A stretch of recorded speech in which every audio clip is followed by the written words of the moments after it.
K Sarunkumar വൃശ്ചികമാസം 1-ാം തീയതി നട തുറക്കും എന്ന് അറിയാത്തതല്ലല്ലോ. ഈ തയ്യാറെടുപ്പാണ്, മണ്ഡല മകരവിളക്ക് ഉത്സവത്തിനുള്ള തയ്യാറെടുപ്പാണ് അതിനു മുമ്പുള്ള 10 മാസം നടത്തുക. എന്നിട്ടും എന്തുകൊണ്ടാണ് തീർത്ഥാടനത്തിന്റെ ആദ്യത്തെ ദിവസങ്ങളിൽ തന്നെ ഭക്തർക്ക് ഇത്രയും വലിയ ബുദ്ധിമുട്ടുണ്ടായത് എന്നുള്ളത് പരിശോധിക്കപ്പെടേണ്ടതല്ലേ?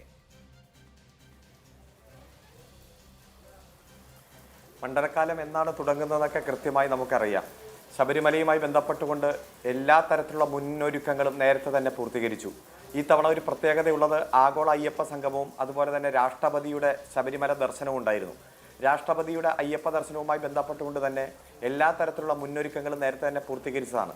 ഇവിടെ ഇപ്പോൾ ഈ 2 ദിവസം, അതായത് വൃശ്ചികം 1 ഇന്ന് ഉച്ച വരെ ശബരിമല ദർശിച്ച അയ്യപ്പ ഭക്തന്മാരുടെ എണ്ണം 1,96,594. അതായത് നവംബർ മാസം 16-ന് വൈകിട്ട് നട തുറന്നപ്പോൾ 53,278 പേരാണ് ദർശനം നടത്തിയത്. ഇന്നലെ വൃശ്ചികം 1 ഒറ്റ ദിവസം 98,915, അതായത് 1,00,000-ന് ഏകദേശം ഒരു 1,500 പേരുടെ കുറവേ ഉള്ളൂ. ഇന്ന് ഉച്ചവരെയാണ് 44,401. അതായത് മിനിങ്ങാന്ന് വൈകുന്നേരം നട തുറന്നപ്പോഴും ഇന്നലെയും ഇന്ന് ഉച്ചവരെ 1,96,594 പേർ. അതിൽ വെർച്വൽ ക്യൂവുമായി ബന്ധപ്പെട്ടുകൊണ്ട് നേരത്തെ ബുക്ക് ചെയ്യുന്നവരെ കുറിച്ച് നമുക്ക് ഏകദേശം ഒരു ഐഡിയ കിട്ടും. സ്പോട്ട് ബുക്കിങ്ങുമായി ബന്ധപ്പെട്ടുകൊണ്ട് വരുന്നവർ അവിടെ വന്നിട്ടാണല്ലോ ബുക്ക് ചെയ്യുന്നത്.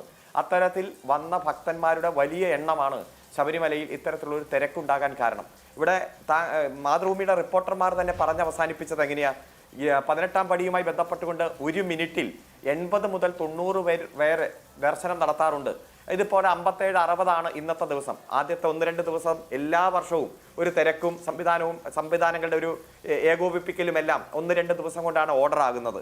ഇവിടെ ദേവസ്വം ബോർഡ്, വനം വകുപ്പ്, റവന്യൂ, ആരോഗ്യ വകുപ്പെല്ലാം വളരെ കൂട്ടിയോജിച്ചുകൊണ്ടുള്ള പ്രവർത്തനം തന്നെയാണ് സംഘടിപ്പിച്ചുകൊണ്ടിരിക്കുന്നത്. ഇവിടെ വരുന്ന ഭക്തരെ സംബന്ധിച്ചിടത്തോളം ഒന്ന് യാത്രാ സൗകര്യം, KSRTC അടക്കം യാത്രാ സൗകര്യങ്ങൾ കൃത്യമായി അഡീഷണൽ റൂട്ട് ഇട്ടുകൊണ്ട് തന്നെ അതിൻ്റെ സംവിധാനം നേരത്തെ ചെയ്തിട്ടുണ്ട്. ശുചിത്വവുമായി ബന്ധപ്പെട്ടുകൊണ്ട് വളരെ നിർണായകമായിട്ടുള്ള ഇടപെടലാണ് നടത്തിയത്. ജൈവ മാലിന്യങ്ങളും അജൈവ മാലിന്യങ്ങളും എല്ലാം ഓരോ മണിക്കൂറിലും ശുചീകരിക്കാൻ വേണ്ടിയിട്ടുള്ള മുന്നൊരുക്കങ്ങൾ കൃത്യമായി നടപ്പാക്കിയിട്ടുണ്ട്. ഭക്ഷണവും കുടിവെള്ളവും ഉറപ്പുവരുത്തുന്നതിന് വേണ്ടിയും ചെയ്യാവുന്നതിൻ്റെ പരമാവധി ചെയ്തിട്ടുണ്ട്. ഇപ്പം ദർശനത്തിനായിട്ട് വരി നിൽക്കുന്ന ഭക്തന്മാർക്ക് ശരംകുത്തി മുതൽ വലിയ നടപ്പന്തൽ വരെ പൈപ്പിലൂടെ തന്നെ ചൂടുവെള്ളം കിട്ടും. ബാരികൾക്ക് ഇടയിലൂടെ തന്നെ കിയോസ്കുകൾ വച്ച് ആ പദ്ധതി കഴിഞ്ഞ വർഷം നടപ്പാക്കിയ പദ്ധതി അതേപോലെ തന്നെ നടപ്പാക്കുന്നുണ്ട്. പമ്പ മുതൽ സന്നിധാനം വരെ 56 കേന്ദ്രങ്ങളിലാണ് ചുക്കുവെള്ള വിതരണം ഉള്ളത്. അതുപോലെ കേരള വാട്ടർ അതോറിറ്റിയുടെ കുടിവെള്ളമായി ബന്ധപ്പെട്ടുകൊണ്ടുള്ള ടാപ്പുകളും അതിൻ്റെ സൗകര്യങ്ങളും എല്ലാം കൃത്യമായി തന്നെ ഒരുക്കിയിട്ടുണ്ട്. മറ്റൊന്ന് ശുചിത്വവുമായി ബന്ധപ്പെട്ടുകൊണ്ടാണ് 1005 ശൗചാലയങ്ങളാണ് സന്നിധാനത്ത് തന്നെ ഉള്ളത്. അതിൽ 885 എണ്ണം സൗജന്യമാണ്, 120 എണ്ണം പേ ആൻഡ് യൂസ് ആണ്. അതുപോലെ ശരംകുത്തി പാതയിൽ തന്നെ 164 സൗജന്യ ശൗചാലയങ്ങളുണ്ട്. അപ്പോൾ ശുചിത്വവുമായി ബന്ധപ്പെട്ടുകൊണ്ടുള്ള സൗകര്യങ്ങളും നേരത്തെ തന്നെ ഉറപ്പുവരുത്തിയിട്ടുണ്ട്.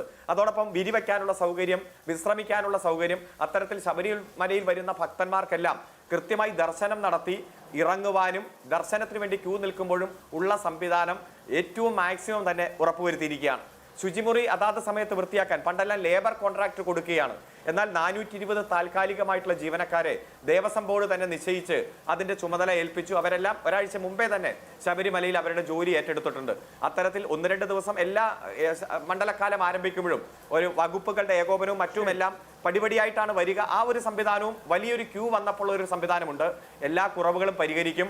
കഴിഞ്ഞ തവണ നമുക്ക് ഓർമ്മയുണ്ട്, 41 ദിവസം കഴിഞ്ഞ് മണ്ഡലക്കാലം പൂർത്തീകരിച്ചപ്പോൾ കോൺഗ്രസിന്റെയും BJPയുടെയും എല്ലാം നേതാക്കന്മാർ തന്നെ ഇത്രയും മികച്ച രീതിയിൽ മണ്ഡലക്കാലം സംഘടിപ്പിച്ച അതിനുള്ള സൗകര്യം ഒരുക്കിയ ദേവസ്വം ബോർഡിനെ പ്രശംസിക്കുന്ന സാഹചര്യമുണ്ടായി. ഈ തവണയും സ്ഥിതി വ്യത്യസ്തമാകില്ല.